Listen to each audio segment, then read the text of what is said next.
Donedávna bola Bojna iba jedno z viacerých hradísk slovanských na Slovensku. V posledných 10-15 rokov sa ukázalo, že ide o významné kľúčové hradisko pre poznanie najstarších slovenských dejín. Lokalita leží na Nitriansku, na Hornej Nitre a vlastne akoby na prechod do severoslovenských kotlín. Ukazuje sa, že tu sídlila mocenská slovanská elita, teda tá elita, ktorá stala na počiatku formovania neskôršieho slovenského národa. Lokalita je významná aj z toho hľadiska, že sa tu našla materiálna kultúra, ktorá podstatnou mierou posúva naše poznanie o živote našich najstarších slovanských predkov.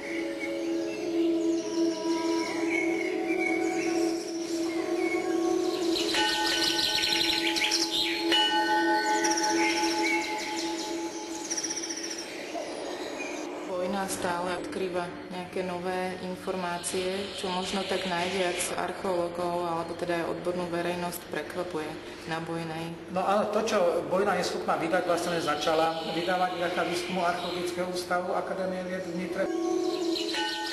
Samotná lokalita nás prekvapuje nielen bohatstvom nálezov, to znamená, ukazuje sa, že Slovania boli nielen vynikajúci roľníci, ale aj vynikajúci remeselníci. Také množstvo remeselných nástrojov, ktoré máme z Bojne, sme vlastne z celého Slovenska, dá sa povedať, nemali. No a prekvapuje nás aj dokladmi mocenskej elity, rôzne kovania, súčasti opaskov, ostrohy, aj militária sú výnimočné, no ale samozrejme úplne najvýznamnejším, najcennejším nálezom sú tie doklady kresťanstva, že už na prelome 8. a 9. storočia, respektíve počiatkom 9. storočia tu musela byť silná kresťanská komunita.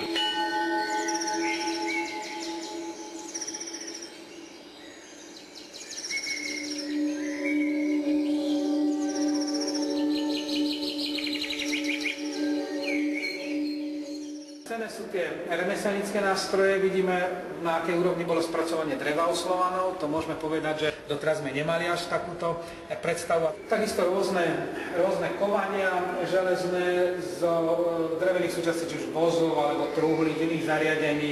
Zaujímavé sú nálezy kľúčov, už vtedy teda Slovania zamykali, čiže bohužiaľ mali pred kým zamykať, ale aj mali čo zamykať. Takže to tiež svedčí o tom, že tí Slovania vlastnili isté bohatstvo, ktoré bolo treba nielen válmi, ale aj takýmito dvermi a zámkami chrániť.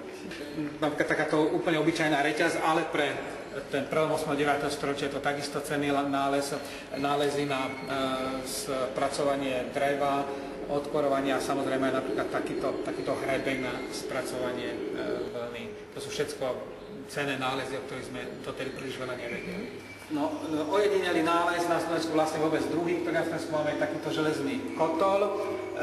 Týchto kotlov máme málo, lebo väčšina podobných nádob bola z dreva, boli to teda vlastne také drevené vedrá, ktoré boli iba spevnené železnými obrúčami. V rámci tých skutočne vynikajúcich nálezov nám akoby unikal bežný život na hradisku, ale na tejto výstave možno vidieť aj hrnce, prasleny, ktoré sa používali pri textilnej výrobe. Takže samozrejme ten bežný život na hradisku existoval, takže všetko to, čo bežná domácnosť vtedy potrebovala, bolo v rámci hradiska zabezpečované.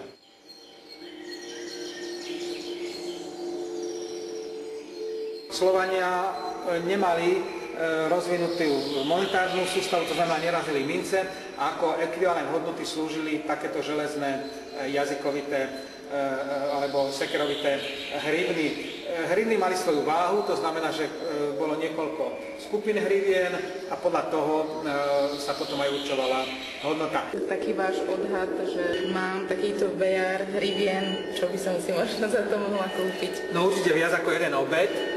Predpokladám, že niekoľko sliepok alebo nejaké menšie prasa by za to bolo, ale to všetko sú len úvahy, lebo nevieme presne. Ale železo malo veľmi veľkú hodnotu, takže ten, kto vlastnil takéto hrivny, tak asi nebol chudák. Našli sme dokonca depot 200 hrivien, takže to už musel uložiť do zeme nejaký skutočne bohatší človek a na jeho smolu a na naše archeologické šťastie už sa nevrátil po svojom majetku.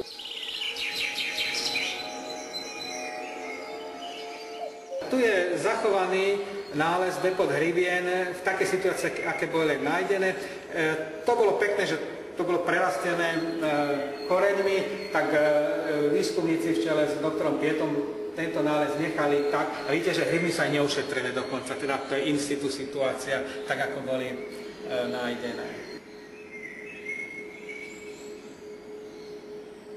Výrazným dokladom spoločenskej štruktúry sú doklady jazdectva, lebo jazdci to boli bojovníci, to bola vyššia spoločenská vrstva a z vojny pochádza prekvapivé množstvo takýchto nálezov ako ostrôch a strmeň máme z lokality, takže skutočne tam sila veľmi silná, veľmi početná tá vojenská bojovnícka zložka.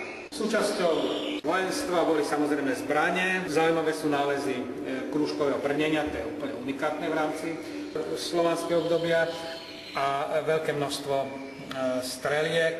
Vidíte, že tie strelky majú rôzne tvary, niektoré, tieto kosoštvorcové dokonca naznačujú, že niečo sa tam odohralo dokonca aj na prelome 9. a 10. storočia, čiže veľmi neskoro vzhľadom na to, čomu to hradisko slúžilo. No a tí bojovníci, aspoň ich velitelia jazdili na koňoch, no a samozrejme zachovali sa aj doklady postrojov, konkrétne tieto zubadla, veľmi krásne umelecko-remeselné práce, ktorých takisto na Slovensku máme málo. No a samozrejme nachádza sa tam aj veľmi veľa poľnohospodárskeho náradia, súčasti orných zariadení, lemeše a odky, ale aj kosy, kosáky a ďalšie predmety, motíky, ktoré súviseli s poľnohospodárstvom a s obrábaním pôdy. Takisto možno povedať, že na žiadnej lokalite zatiaľ neboli nájdené v takom množstve a v také varianty ako v prípade vojny.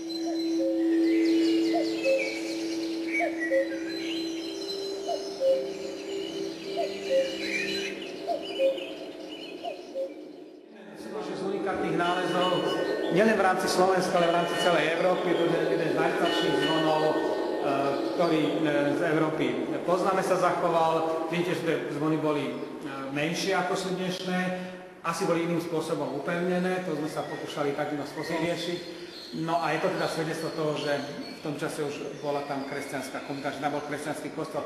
Ten sa síce archeológom nepodarilo zatiaľ objaviť, je možné, že bol drevený, takže ho stopy zanikli a sa nepodarilo objaviť, je možné, že to v budúcnosti ešte len archeológiu čaká.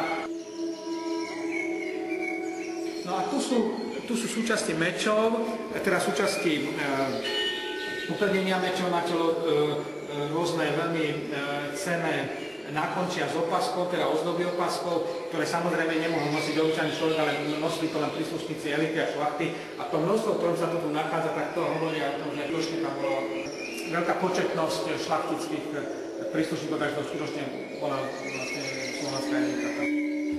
No vidieť, že niektoré z tých opaskových kovaní ozdôb sú postriebené alebo pozlatené.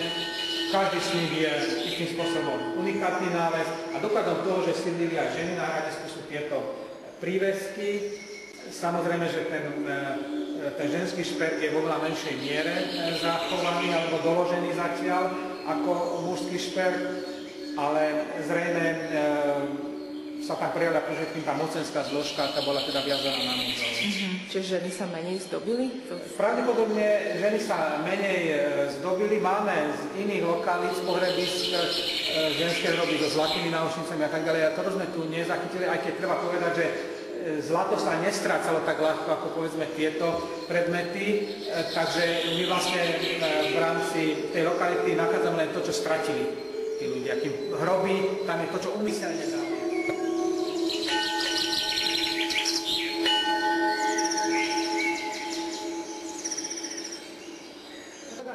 Skutočne unikátne nálezy, ktorých pôvod môžeme hľadať až v severnom Taliansku, Lombardii. Ide o plakety z pozlateného medeného plechu, ktoré pravdepodobne slúžili ako ozdoba prenosného oltáru. Tá interpretácia je rôzna, nie je to dosiaľ doriešená, ale rozhodne ide o taký unikátny nález, ktorý má celoeurópsky